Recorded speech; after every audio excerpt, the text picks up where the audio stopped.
Hoe is dat om je wet te stingen? Ja. Het is heel raar. Ik was hier nog niet eerder in geweest. Maar het is echt heel raar. En dan zie je ook maar op wat voor klein gedeelte dat ze eigenlijk gevallen is. Ja. En als je dan sjocht, dat stukje gas wat er leidt en waar ze dan langs gegaan is, ja, dan is het wel een nare herinnering. Ik krijg er nou een hele rare bij. Ja. Ja, als Ik ben hier nou weer voor de eerste keer, maar nee. Ik kom hier ook niet weer. Het is de derde plaat die los was, dus die is naar beneden geklapt. Dus ze had ook net zo goed op die trap terecht kunnen gekomen. Ja, en wat zijn dan de gevolgen daarvan? Maar ja, dat weet je natuurlijk niet. Nee, ik ben er misselijk van nu, als ik het weer zie. Ja. Michelle verstelt goed van squorren in nier en mild en 2 stikkende jerms. Maar ze had een soort pine en dat docht ook de familie zeer. Het komt heel dichtbij dan. Als het dan iemand is waar je enorm van horen en die heel erg dierbaar is, dat het dan zo gebeurt. Het heeft een hele impact. Ja, want hier wel heel slim wezen in. Ja, dat wel. En daar zit je hem toch mooi dan natuurlijk.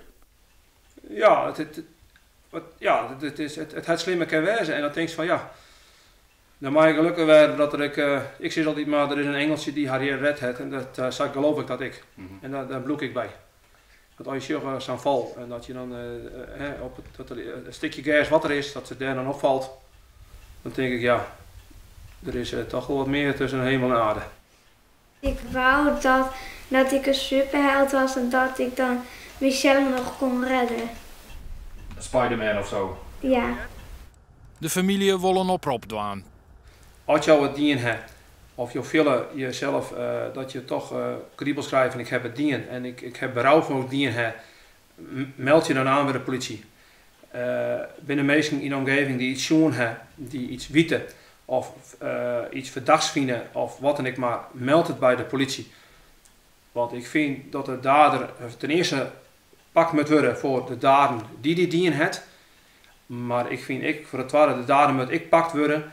En er moet berecht worden, want dit mag net in hoe komen. Dit is geen qua jongensstreek. Dit is een aanslag op iemands leven. En of het nou mijn dochter is, of iemand anders in onze gemeenschap. Dit is een aanslag. Maar dan klinkt het natuurlijk nogal psychopathisch. Ik vind dat je dit doet. Dat spoor je niet in je hoofd. Nee.